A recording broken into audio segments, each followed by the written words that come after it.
Hey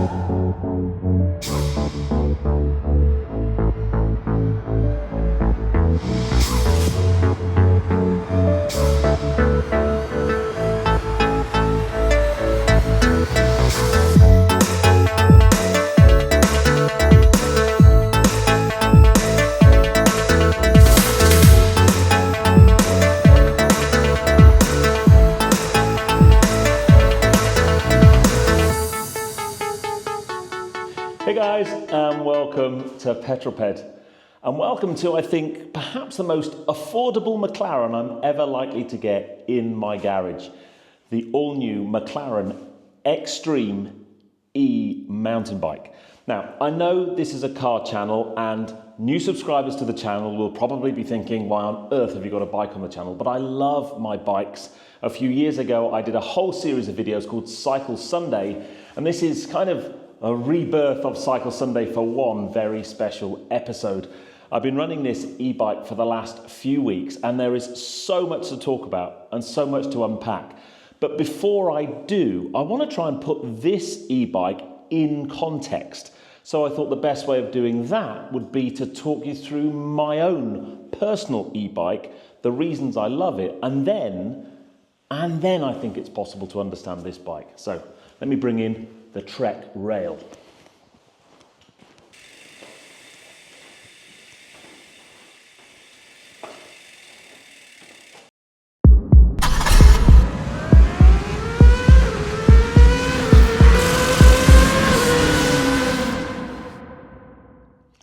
Now, the first thing I want to say is I absolutely love my cycling, but I am more of a roadie. I've got a couple of really nice road bikes, but I've got a full suspension mountain bike, I've got a gravel bike, and I've got an e-bike. Way too many bikes, really. You know the equation, N+1, which is a very, very dangerous equation when you have a McLaren bike in the garage, because that could easily be a +1. But the reason why I think that's important is, although I love my mountain biking, I'm not a particularly good mountain biker. My bravery and my confidence left me a long time ago, so I end up being quite slow going down the descents and so on, because I'm more worried about what happens if I fall off and how many bones will I break. So I'm not the most skillful mountain biker, and that's important because when I look at some of the reviews I've seen of the McLaren bike so far, from the really if you like, the experienced, the really very competent mountain bikers, they're looking for things on a bike that maybe I'm not, and that community hasn't necessarily had a favourable response to the McLaren e-bike. But I'm not actually sure whether that's the target market that bike's aimed at anyway. I think this is aimed at encouraging people onto the trails, into e-mountain biking with even more performance to really maximise your enjoyment. So I think in that respect, I'm probably the perfect customer for one of these. But I wanted to start off with this bike, my e-bike, because I think it's a really interesting place. If we understand this bike, it puts that McLaren into context in a big way. So I've had this bike a couple of years, 2 years old or so. It's a pretty high-end e-mountain bike. It's a full suspension mountain bike. It's a Trek Rail 9.5 with a couple of modifications. Firstly, it has a carbon frame. Well, the front triangle is carbon. It has alloy stays at the back with a shock here and suspended forks at the front. So 160 millimeters of travel on the front fork and 150 millimeters of travel on the rear fork. It has 29-inch wheels. They're upgraded to carbon wheels, and it's running a tubeless setup with Michelin tyres. And then from a gear point of view, it's actually running very similar gears to the McLaren. It has SRAM Axis wireless gears, so the shifter is here, a little micro switch, and then it has a wireless link to the rear derailleur mechanism at the back. And it has a dropper post, but it's a mechanical dropper post with a little switch just down there to drop the seat post up and down. And then the control unit here to go through the various modes on the bike. So let's talk numbers, because that's where it becomes really interesting. The power of the motor and the battery. So, engine-wise, this bike has Bosch's CX Performance engine, which at the time I bought this bike was pretty ubiquitous. I know Bosch have improved and upgraded motors since then, But the important numbers are it has 250 watts and 85 Newton meters of torque, which is a lot. So just to put the watts into context, when I'm cycling, my FTP, my functional threshold power on a bike is around about 200, certainly when I did the Ironman, about 240 watts. So that's sustained power. This is almost like doubling my wattage to help me push along the road. 85 Newton meters of torque. And then the battery that's in here, this has a 625 watt hour battery. Now, if you're not into your e-bikes, you're probably thinking, what on earth do all these numbers mean? Basically, the best way to think about 625 watt hour battery, if, hypothetically speaking, this motor was pushing out 600 watts, and you did that on maximum power, the battery's going to last an hour. As I'm pushing out 250 watts, that means on full power, the battery could probably last about 2.5 hours. But the question I know someone's going to be wanting to ask is, what's the range? Well, the range is a self-fulfilling prophecy. The range depends on how much effort you put in. If you drove this bike around on eco mode and put loads and loads of watts in yourself, the range would be really, really good. If you drive around in turbo, it's maximum power, then you're going to use the battery up less and the range will be less. So with these things, the fitter you get, the more range you get, weirdly enough. So those are the main numbers. I want you to remember those numbers. 250 watts, 85 Newton meters of torque, and 625 watt hours. Now let's go and talk about the McLaren. So McLaren actually have two different models for their e-bike range. This is called the Extreme. It's what's called a soft tail, so a full suspension bike. And then there's also the Sport, which has a hard tail, so no suspension at the back, but it's still got suspended forks at the front. And then each of those is going to have a 250 and a 600 variant. So if we talk about the Extreme, because that's the bike we've got here, the Extreme 250 has a motor developed in-house by McLaren, and the 250 refers to its wattage, its output, and therefore it's actually quite similar to the Trek bike, so 250 watts. But remember that that bike had 85 Newton meters. The Extreme 250 has 191 Newton meters of torque. That is unbelievable. It's more than twice what that bike has. And if you think that's nuts, this is an Extreme 600. And the Extreme 600, you've guessed it, has 600 watts coming out of that motor. 600 watts and 191 Newton meters of torque. The performance at that level is mind-bending compared to that bike. I've had loads of friends who I've been trying to persuade to buy an e-bike come to the house and say, look, have a go, get on the bike, ride round the garden. And I put it in turbo, which is that bike's most aggressive or most powerful assistance mode. And they ride round the garden and go, oh my God, I need to buy one of those. And that's 250 watts and 85 Newton meters. This is 600 watts, 191 Newton meters. Battery, it's got a bigger battery as well. So in this down tube here is a 720 watt hour battery. Now, it's safe to say that if you ride this bike round in its maximum mode, which is actually called race, it's not going to last very long. So again, the more when I'm riding that bike, I only tend to use the really high assistance levels and very steep descents or very kind of technical stuff. But at that level of power, this is going to fundamentally change where you have fun. You're going to be having fun going uphill on this bike because you're going to be going so fast. So yeah, that's hugely impressive. So they're the performance numbers. Let's now have a look about the design aesthetics.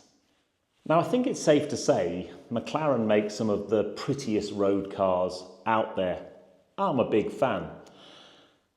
I'm not so sure you would call this bike pretty. So the frame's been designed in-house by McLaren with all of their expertise of carbon fibre construction that they've gained over the years of making some of the fastest road cars out there. But it is dominated by this cockpit area, which I'll come on to in a moment. The other thing that marks it out as very different to my Trek bike is it has staggered wheels basically. So it's got a 29-inch wheel on the front, but a 27.5-inch wheel on the back. The whole geometry of the bike is very different to my Trek bike. It kind of just sits really high up at the front. It's got this bottom stay here is quite long, and I think there's an element of that probably just to help deal with putting the power down, give it a slightly longer tail. And I'm not expert enough to really feel whether that's going to feel all that different on the trails. But aesthetically, I think you're either going to love it or absolutely hate it. I'm not so sure there's any space in between. I mean, it's a standout bike. You're not going to ride along on this and people not go, what is that? They're either going to say, that's really, really cool, or tell me more about it. But yeah, it's certainly got looks to create debate. Let me put it that way. So I think it's time to talk about perhaps the most controversial part of this bike's design, and that's the handlebar setup, this one-piece carbon fibre cockpit, which I think part of the issue is it's so unusual to anything else out there. I've not seen another bike with a design like that. And I think that's quite cool in a way. But if you are really into your bikes, you might want levels of adjustment that I think this bike is going to struggle to deliver. If you look at my bike over there, a more traditional handlebar setup, I can adjust lots of things on that bike. I could put a different stem on the bike to move the handlebars away from me or up. I can't do that on this bike. It's just a fixed position. Now, that's not necessarily a problem. I have an integrated handlebar on my road bike, but that was set up for me, and I got a specific handlebar setup to fit me perfectly. If you're buying this off the shelf, you're kind of stuck with how it is. However, when you turn it on, this has some really cool things in it. So first up, it's got an LED headlamp with high beam on there. I like that very much because I love riding my bike at night time on the trails. And with my bike, I have to put an extra light on and use a head torch and stuff. So, that's nice. It's already there. I'd still probably use a head torch as well. But then I've also got the display here that's showing my battery state, the power I'm putting out, speed, and what ride mode I'm in. So if you've got the sport version of this, you've got Eco, Trail and Sport as your 3 riding modes. And then if you're on the extreme version like this, you've also got a race mode. That's where you can tap into the full 600 watts of power. And then controls on the right-hand side, I've got the SRAM Axis wireless gear changer. So a couple of little micro switches here that connect wirelessly to the rear derailleur to change your rear derailleur. It's a one-by system, this, so there's no front derailleur change, but that's pretty standard in all e-bikes and mountain bikes these days. And then on the left-hand side, I've got another SRAM Axis wireless changer, but this time for the dropper post, so I can push the seat down with my bum as I'm about to go down a hill, gives me freedom over the bike, and then when I get to the bottom of the hill, I just push the button and up that comes. I've got some adjustment on the top of the fork there. I can adjust the rear shock. So all in all, it's just a really cool thing. I just think the design is just not to some people's liking. The frame, I love the fact it's got papaya and exposed carbon fibre. That's your little charge port there, by the way, for charging the battery. There's a key and a lock on this side if you want to remove the battery from the frame altogether, but you can charge the battery while it's in the bike, which is what I've been doing. But yeah, very cool. So I think the next thing we need to do is take this bike and get it dirty, and I can demonstrate just how bad I am at riding a mountain bike. Okay, let's start this review, not really off-road, but I'm in sport mode, just getting my head around the bike. I think the first thing, just from an ergonomics point of view, is it's got pretty wide handlebars. I'm not so sure my saddle is at the perfect height, but I can always adjust that. And straight away, at the cadence, you can really kind of just feel the support that the bike's giving me. I love the headlight, I've got full beam, look. I can do 2 different levels of headlamp, which are really, really useful.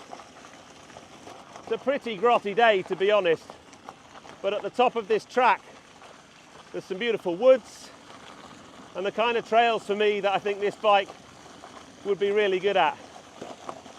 The long ascents where you need that support. And I know some people will say, you just have to use your own legs. You don't need an e-bike to help you along.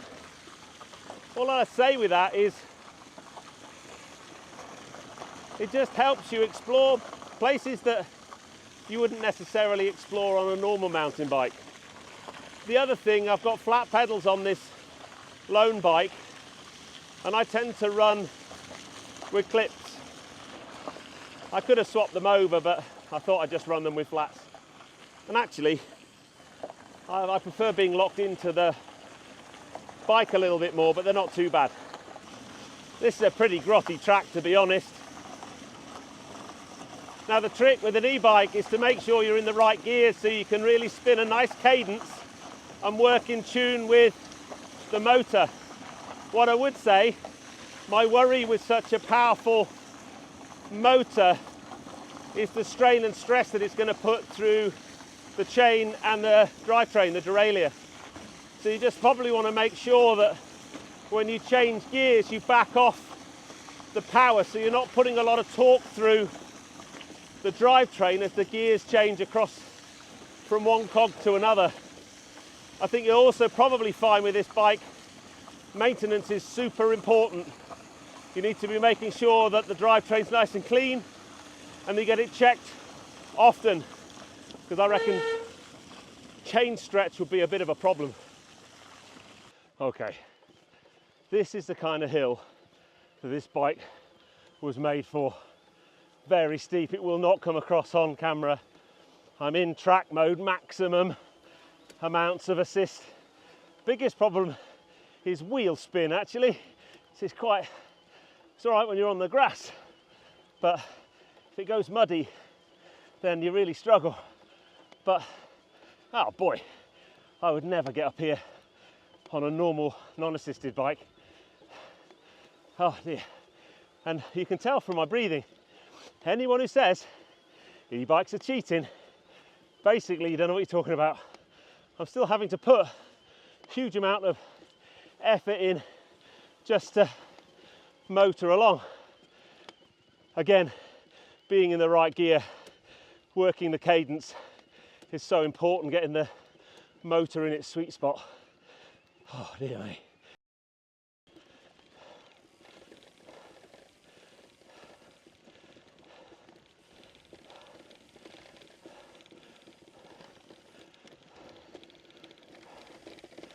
Now I've got the dropper post down, let's have a bit of a drop down this hill. I know it's not very technical. You mountain bikers will be laughing at me. This is fast for me, I tell you. Woohoo!